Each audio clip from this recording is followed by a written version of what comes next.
উজনি অসমক উপহাৰ ৰাজ্যৰ দ্বিতীয় ৰাজধানী ডিব্ৰুগড়। মৰাণৰ ৰাজপথত অৱতৰণ কৰিব যুদ্ধ বিমান। 14 ফেব্ৰুৱাৰীত মৰাণৰ ৰাজপথতে অৱতৰণ কৰিব প্ৰধানমন্ত্ৰীৰ হেলিকপ্টাৰ। ডিব্ৰুগড়ত ঘোষণা মুখ্যমন্ত্ৰী হিমন্ত বিশ্ব শৰ্মাৰ।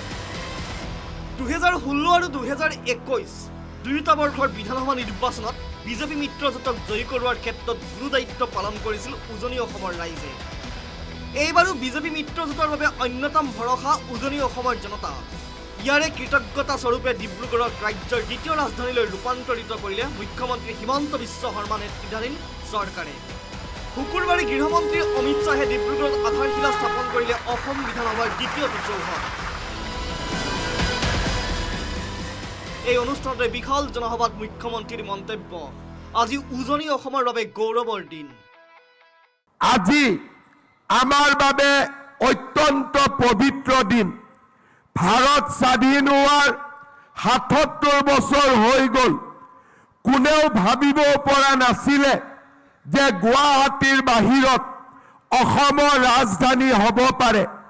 কোনেও ভাবিব পৰা নাছিলে যে অসম বিধানসভাৰ দ্বিতীয় চৌহদ এটাও নিৰ্মাণ হ'ব পাৰে।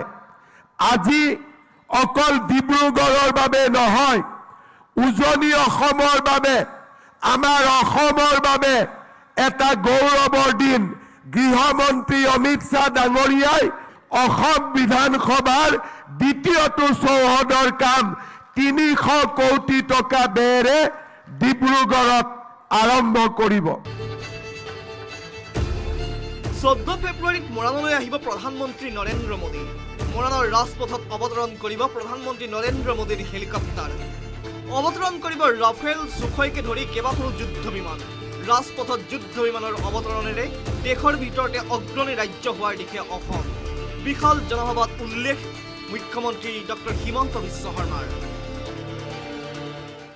আপোনালোকে জানি ভাল পাব, এসময়ত নেশ্যনেল হাইৱেত অসমত ট্ৰাক চলিব নোৱাৰিছিল, গাড়ী চলিব নোৱাৰিছিল। ভগৱানে কৰিলে অহা 14 ফেব্ৰুৱাৰী তাৰিখে প্ৰধানমন্ত্ৰী ডাঙৰীয়া মৰাণলৈকে আহিব। গাড়ীয়েদি নহয়, প্লেনেদি আহি ৰাস্তাত তেওঁ অৱতৰণ কৰিব। বিশাল জনসভাত কংগ্ৰেছকো বাক্যবান নিক্ষেপ কৰিবলৈ নাপাহৰিলে মুখ্যমন্ত্ৰী হিমন্ত বিশ্ব শৰ্মাই। উজনি অসমত পৰিৱৰ্তনৰ কাম কংগ্ৰেছে কেতিয়াও কৰা নাছিল। চাহ জনগোষ্ঠীৰ লোকক কেৱল ভোট বেংকৰ স্বাৰ্থত ব্যৱহাৰ কৰিছিল। চাহ জনগোষ্ঠীৰ লোকক মাটিৰ পট্টা দিবলৈও সাহস কৰা নাছিল কংগ্ৰেছে। কংগ্ৰেছৰ বিৰুদ্ধে জনসভাত আক্ৰমণাত্মক মুখ্যমন্ত্ৰী হিমন্ত বিশ্ব শৰ্মা। কংগ্ৰেছে অসমত 60 বছৰ শাসন কৰিছিলে। ডিব্ৰুগড়ত মেডিকেল কলেজ আছিলে, কিন্তু আজি বিজেপি চৰকাৰৰ দিনত গোলাঘাটত মেডিকেল কলেজ, যোৰহাটত মেডিকেল কলেজ, শিৱসাগৰত মেডিকেল কলেজ, চৰাইদেউত মেডিকেল কলেজ, তিনিচুকীয়াত মেডিকেল কলেজ। উজনি অসমত এই ব্যাপক পৰিৱৰ্তন কংগ্ৰেছ দলে কেতিয়াও চিন্তাও কৰিব পৰা নাছিল। কংগ্ৰেছে আমাক কি দিছিলে? ধুতি, লুঙি, সূতা, কম্বল আৰু আঁঠুৱা। দ্বিতীয়বাৰলৈ বিজেপি মিত্ৰজোঁটক ভোট প্ৰদান কৰিবলৈ আহ্বান জনালে মুখ্যমন্ত্ৰী হিমন্ত বিশ্ব শৰ্মাই। ৰাইজৰ পৰা আশ্বাসো ল'লে মুখ্যমন্ত্ৰীয়ে। মুখ্যমন্ত্ৰীৰ ভৰসাৰ প্ৰতি সঁহাৰি জনালে উপস্থিত থকা হাজাৰ হাজাৰ লোকে। তৃতীয়বাৰৰ বাবে আপোনালোকে অসমত বিজেপি চৰকাৰ নিৰ্মাণ কৰক। দেশৰ ভিতৰতে আমাৰ ৰাজ্যখন আটাইতকৈ অগ্ৰণী ৰাজ্য হিচাপে নিৰ্মাণ হ'ব। সকলোৱে বিজেপিক ভোট দিবনে নিদিব? আৰু অলপ ডাঙৰ কৰি ক'ব লাগিব, অমিত শ্বাহজীয়ে শুনাই কয়, आप लोग बीजेपी को वोट दे के सरकार बनाएगा कि नहीं बनाएगा? यह मुख्यमंत्री भरोसार प्रति राइजर अभयबाणी। एक प्रकार केबाटाओ प्रकल्पर आधारशिला स्थापनेरे गृहमंत्री अमित शाहर निर्वाचनी रणदुन्दुकी। समान्तरालকৈ मुख्यमंत्री हिमন্ত বিশ্ব শৰ্মাৰ মুখেৰে ওলাল বিগত 5 বছৰ হোৱা উন্নয়নৰ প্ৰসংগ।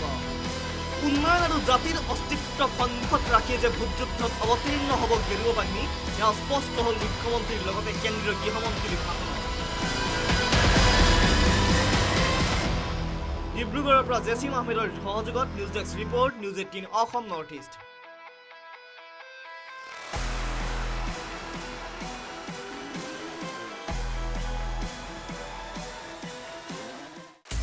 আপুনি বিচৰা বাতৰি পাব কেৱল নিউজ 18 এপত। নিউজ 18 এপ ডাউনলোড কৰিবলৈ স্কেন কৰক এই QR কোড। গুগল প্লে ষ্টৰতো পাব এই নিউজ 18 এপ।